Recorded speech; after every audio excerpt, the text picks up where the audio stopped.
Well, it's Wednesday, the 3rd of September, 2019. This is now, the rest of the story. Looks like our oil and gas industry has put out a video, or parts of the industry has put out a video. Two in concern that actually, in a way, we have some direct business with these two companies. Birchcliff and Tourmaline got together and they produced basically an op-ed piece to try to explain to the industry that, or to explain to the country that our oil and gas industry is a good, clean, safe industry, right? That it's a promotional piece, of course. We're coming up to the election time. They said okay, they're going to continue with these pieces and they're continue with their op-eds. Well, it's about time they actually got in the game. I mean, I've been at this thing for a year and a half, bugging them, poking them, to try to get into this game.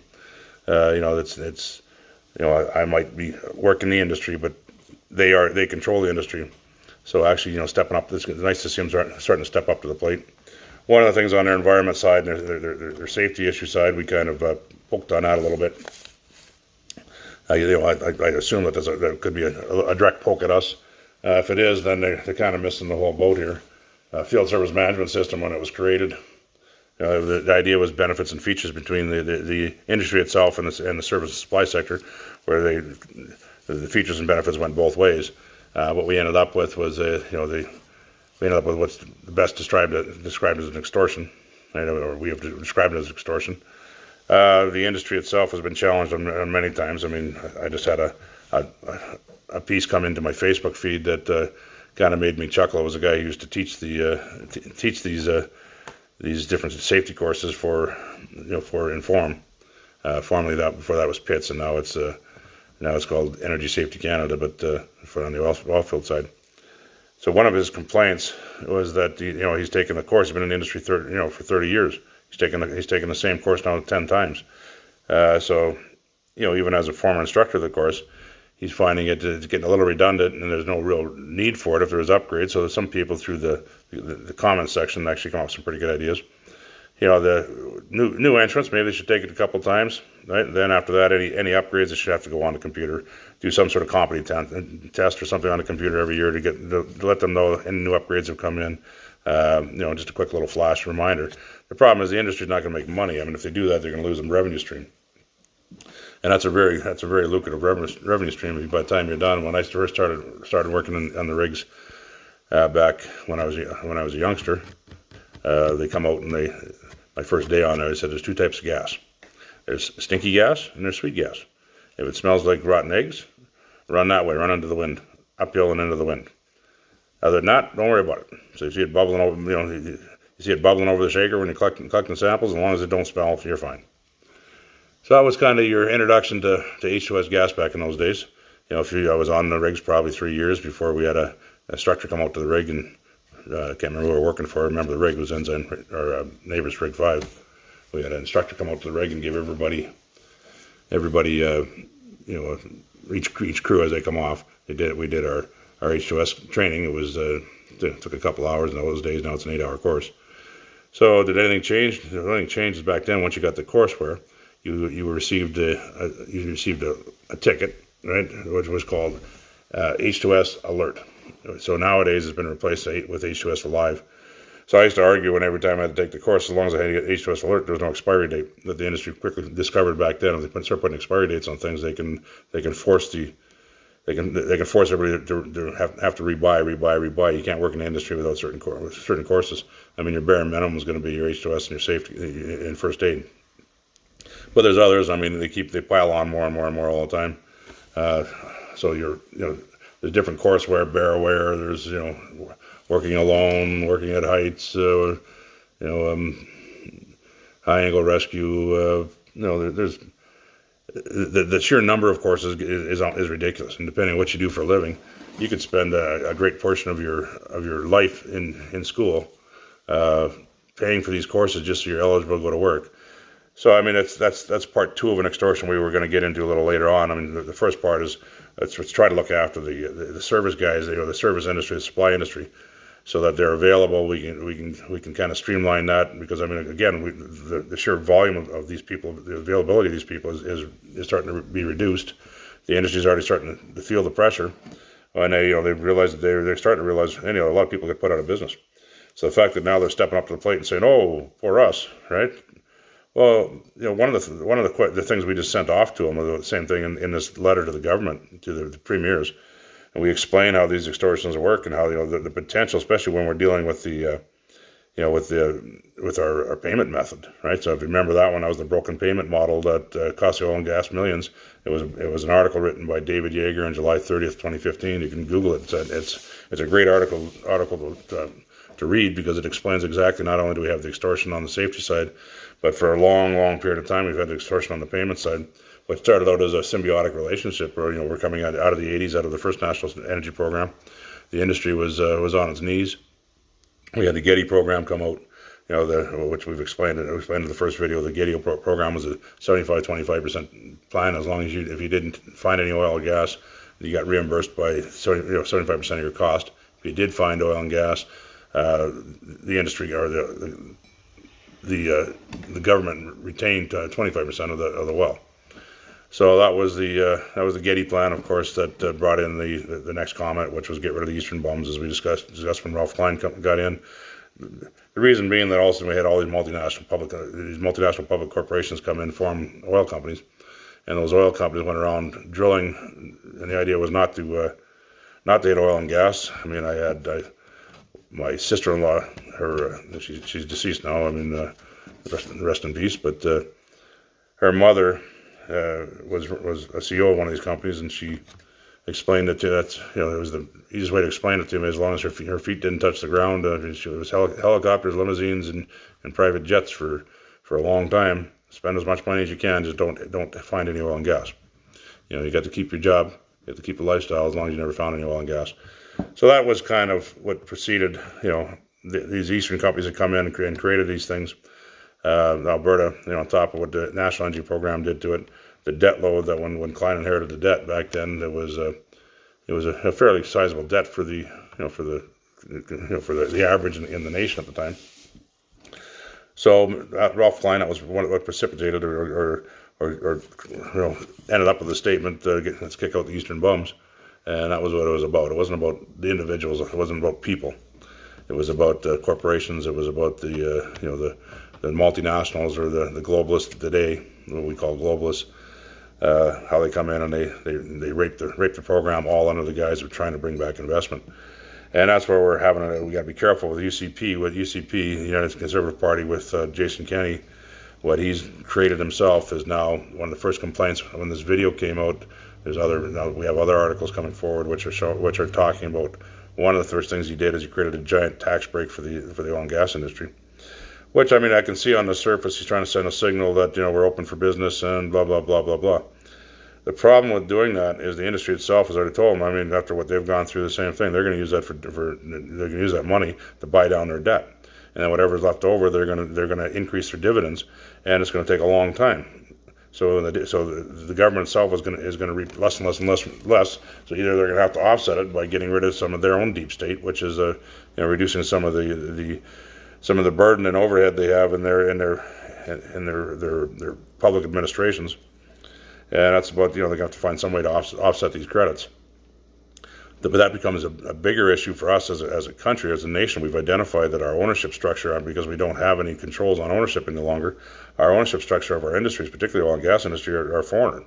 So the other thing that these articles are pointing out is that that's great, but as soon as they increase their dividends, that's sending the money out of the country. It's sending it all around the world, but primarily it's going to the U.S.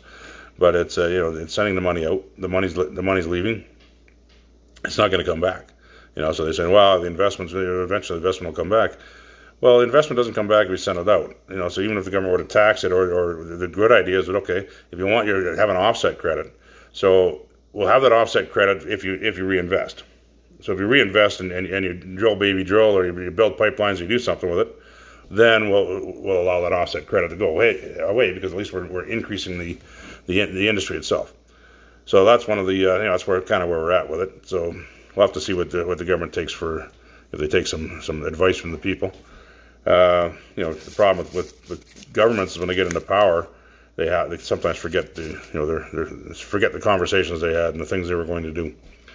And that's where we look at we're sitting in a rare opportunity right now. That's because I'm glad that the oil companies are finally stepped up and said, okay, we're going to start putting out some videos and start defending ourselves a little bit. And Birchcliff and Tourmaline, the two of them together have amassed together and decided, okay, they're going to start they're going to continue until the election, putting out these op-ed pieces and these videos, which I'm great. It's about time. I mean, I've been bugging them and bugging everybody. I've been going nuts for over a year and a half. It's about time they stepped up to the plate and got into the game. And particularly these two companies. I mean, Birchcliff, the CEO of Birchcliff is also the chairman of CAP, Canadian Association of Petroleum Producers. He's where we did our beta test. I mean, I've been working for Birchcliff around Birchcliff since 2005, 2006, somewhere in there. It's been a long time. Birchcliff was given a copy of the field service management system, both the business plan and the marketing plans, way back before they handed the personal copy. So that went through two of their consultants that one of them now works for Tourmaline. Now here's the funny part: is we did the beta test on our pressure testing system, which is the regulatory real-time monitoring compliance system, so that we identified, even as early when we've written about it and sent letters to the government as early as 2007, that we have an issue with pressure testing. And one of those issues is that not all things are equal, right? Some guys, there's guys that'll spin the charts, there's guys that refuse to. I'm one of those guys who refuse to. It tells you to do it this way, you do it that way. It's pretty simple. The regulations are there, just follow the damn things. So we have issues that when things happen, the government likes, or the industry likes to say, well, we hire third parties because those third party they take on the liabilities. I don't take on any liabilities. As soon as I'm done pressure testing, right, I tell you to set the valves up the way you want them, because the minute you turn those valves, you've materially changed everything. So whatever's happened after that, I don't know if you close one of your elements on the pipe or on logging tools or whatever you've done. I have no control of what happens after that. So that's my argument. As soon as I drive away, I'm basically, you sign my ticket, I'm done. It is the way it is until you sign that ticket. See ya. And that's unfortunately the way it is. So a lot of these companies have learned that they're really not liable. So as long as they lie, cheat, and steal, they're not liable. The industry there, the whole situation is based on I would call it fraudulent representation. So this company, my system that I created was that the idea is that it would, the regulations require that the field supervisor or foreman or whoever's representing the industry, the oil company itself, has to witness each and sign off on each and every test. They don't. I mean, by the time they get there, they're pretty tired. Most of the time, they go to bed. So that's why they want to trust whoever's doing the pressure testing. So we come up with a system where they could watch it. They could go back and watch it. It was recorded on their drilling recording equipment. They could go back and watch watch the test at any time. They could sit there and watch it in real time as you were doing it. So it allowed them the freedom to sit in their shacks, right? So if it's 50 below, they don't got to come out and stand there with you. They can sit in their shacks and they can watch the test go on. So they can see if something's not done properly, and it keeps the pressure tester, make sure the pressure tester does the exact same thing that does what he's supposed to do. That he follows the regulations. So that's kind of where we're at. I mean, so I had Birchcliff is where I did the beta test for this, and the other company that I was doing it through was a guy who used to work for Birchcliff and then worked for Tourmaline. So we're going back and forth between Birchcliff and Tourmaline, and that's pretty much our work. And then we picked up some CNRL work from a guy who I used to work with, actually lives down the road from me too. So we pick up some CNRL work from him. Before that, we pick up some CNRL work in BC. BC, all of a sudden, the Oil and Gas Commission in BC, the same ones investigating these Sangoro resource well blowouts, they come out and they order the consultant to quit using us. So here you have the only real-time regulatory compliance system, and start using this cheat system, which we call predictive software. So this company that creates this predictive software is a company that's owned by consultants. They created their own companies. It's a carbon copy of what they did many years ago with in the industry with vac trucks and water trucks, and they ended up commandeering the industry and then increased the cost by the cost tripled. Then they tried to get into the BOP or the pressure testing side back then. was at the same time where things had slowed down enough and people got wise to what was happening, and this company kind of got penalized. So it's pretty much disappeared since then. Then we turned around. We look at now what they've done. They've come back. Went to work for these guys in 2010. I went to work for the largest company up here back when it was first starting out. I helped build that company. They came to me again, as we discussed another one. They came to me and asked if I would help with this predictive software deal. So again, as we discussed before, I worked for this other went and did a job for one of the founders of this company uses predictive software. He explained the game to me. Explained how they hadn't come up north yet, but he did explain they were coming up north. So what ended up happening is there's a bunch of consultants, and they keep picking up more and more consultants. The consultants all end up being part of an ownership group. It's a corporation. Anybody can own a corporation. But then these consultants go to their buddies, the other consultants, and the guys in the office, and so they created this predictive software so they could speed up the capital cost when it comes to pressure testing. And as we explained in the last video, really that capital cost is just if they want to increase that cost, they want to spend 5 hours cleaning a rig because we're taking a video, as they did in our case. That cost also goes out the window. That whole argument's gone out the window. But on paper, when these guys become consultants, they're given a budget. Here you have a budget of $3 million to drill as well. Try to get it under budget the best you can. Try to keep within budget the best you can. So it's like anybody else with a budget. All of a sudden you become you go from being one day you were a driller on a drilling rig to the next day you're basically just became an accountant, right? I mean, we used to go through drilling and then you went tool pushing, so you got that level of management experience, and then you went into you'd go sit in the shack beside you, which is the oil field consultant shack. But those things, like I said, those are they've decided it's easier to handle because there's the people that have less and less experience that are filling these office positions. It's easier for them to handle somebody if they don't have that type of management experience. So if they're used to drilling the wells, they understand the procedures that are going into the well. And what it takes. But if they say, okay, we can handle those people better, so again, it became an issue of competency above you. So one of the things we dealt with field service management system is we say, okay, we take everybody, we base their forward momentum based on their competency. You end up with the cream rising at the top, not somebody who's somebody's buddy or knows somebody, or it's my nephew's. My nephew needs a job, or my mistress's brother needs a job. It's a scenario. I'm trying to be a little bit facetious with that statement, but other than that, you kind of get the point.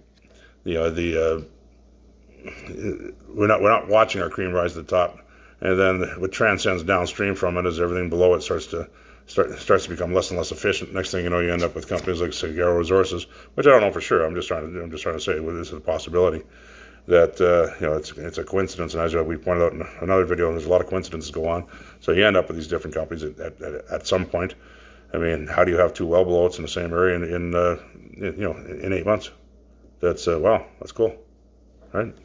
That's about the only way to put it. Let's find out how that happened. Well, there's a lot of competency missing somewhere. Something happened, something went on. There's a lot of people that are either taking a lot of wild ass guesses, or there's a lot of risky behavior going on there. The risky behavior should have been taken up by our safety programs, even the clerical administrative stuff, but obviously it isn't. So obviously the safety program has no real value, and if they have no real value, again, we're at the point the fact that they're making everybody use those, or the ticketing systems. Again, we're at extortions, right? These are simply just revenue streams. They're revenue and control streams.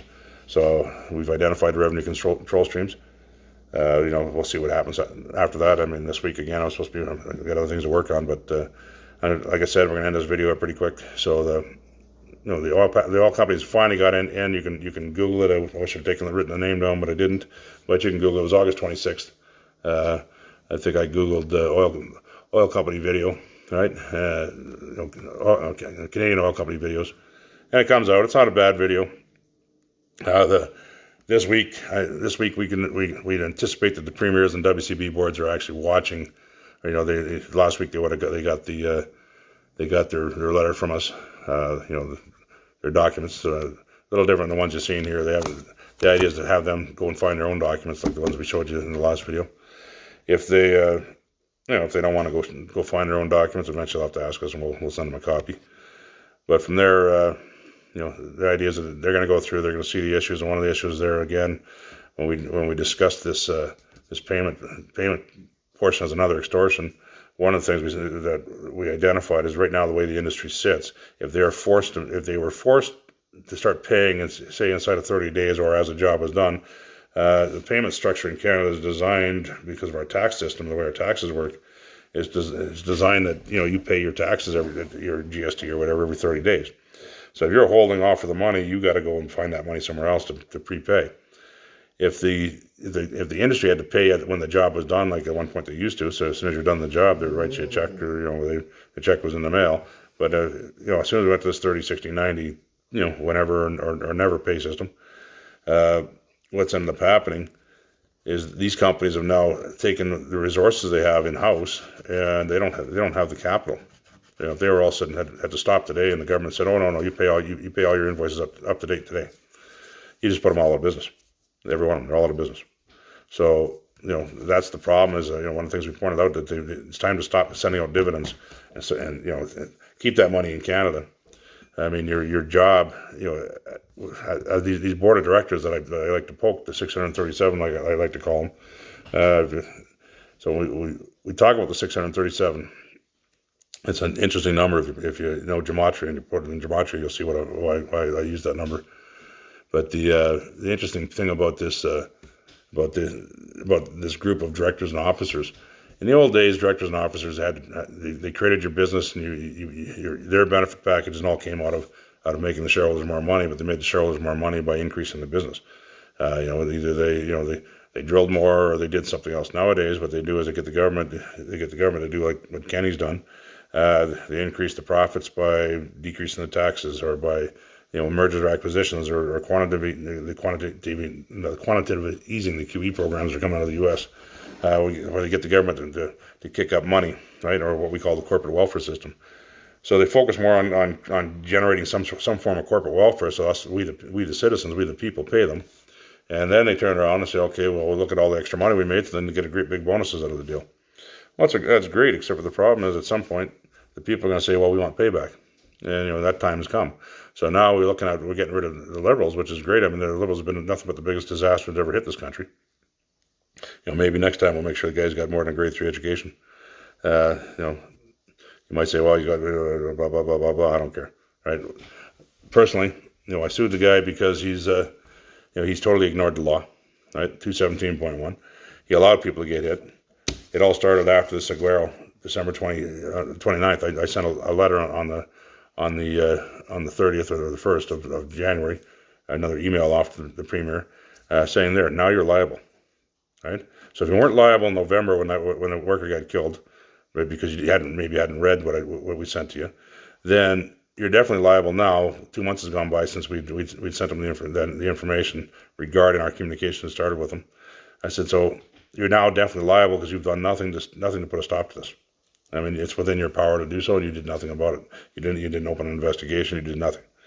So that's one of the things that triggered his attacks on me and my attacks back on him, which became the lawsuit. Again, I still have to get my rear end gear here and get the balance of the paperwork done so I can collect. But other than that, that's kind of where we're at with things. We're going to see if the premiers and the WCB boards respond, or how they respond. Again, this video was created.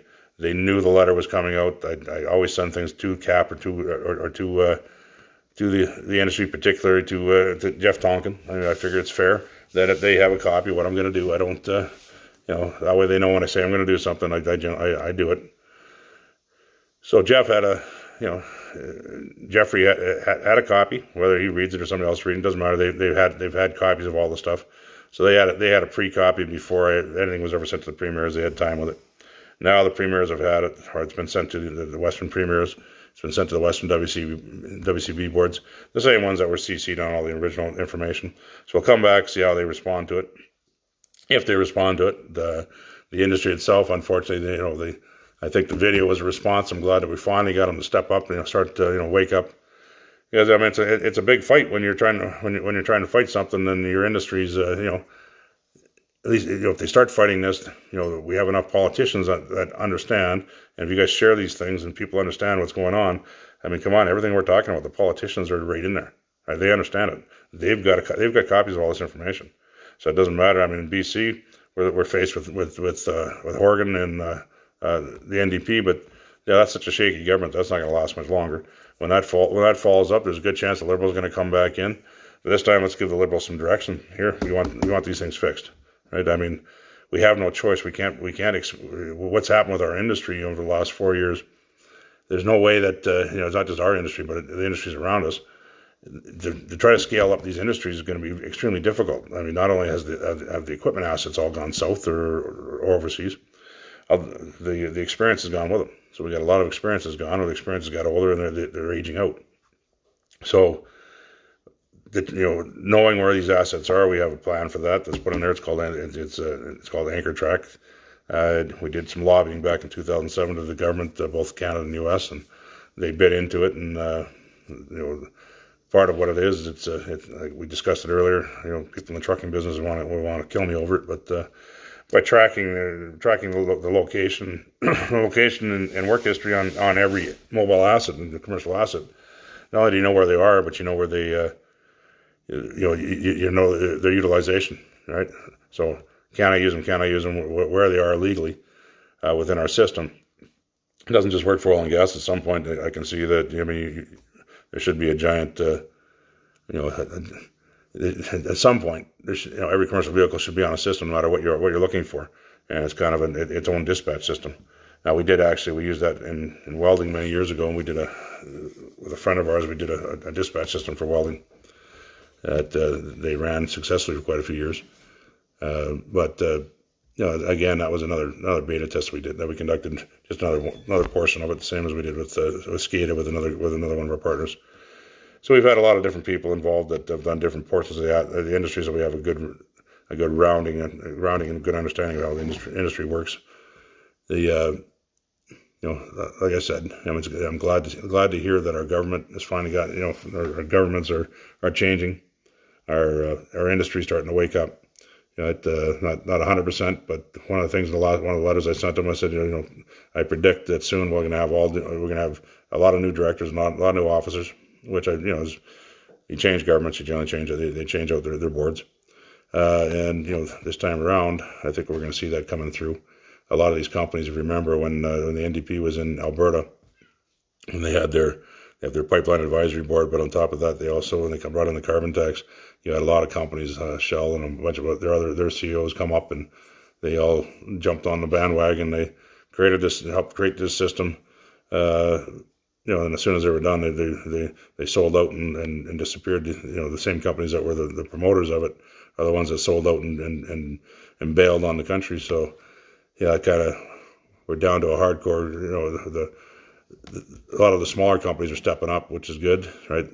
But I mean, if we got back to the way we were in the early '80s, where there was a lot of small companies, a lot of Canadian-based companies. We'd probably be better off. I mean, I think you're going to see that everything's going to start nationalizing anyhow. It doesn't know what's going on in the U.S. We've discussed that the geopolitics around the world. You're going to see everybody starting to nationalize these globalist companies. These global companies are going to start getting busted up. They become monopolies, and at some point the government's going to have to step in and bust them up. So that's kind of where hopefully we're ahead of the curve there with what we've been doing. We've started to pile up enough that we can get people to start paying attention. And we'll see where it goes. I mean, our end, where our end's going to end up, it all depends on how they react. Like I said, I mean, it's a changing face of things when they step up and they start to cooperate. I guess you could say. They might not want to talk to us, but at least this type of action is something they should have done. Should have been doing for the last 4 years. But they do what they do. I mean, again, you know who's sitting on their boards. We've discussed that. How these boards got in place. So the fact they're even doing what they're doing, Birchcliff and Tourmaline, congratulations. Tourmaline's a lot bigger company in the U.S. Birchcliff's become it's not a total major yet, but it's become a big junior in Canada. It's stepping up. And so, congratulations to them for doing that. Look up the video. Go through it. You can look up the articles that just came out on the last couple of days in the Calgary Herald and Sun and the Edmonton Journal, Edmonton Sun. You'll see a couple different articles that we're talking about. Other than that, folks, we'll see you tomorrow, and hopefully you got something out of this. Have a very good day.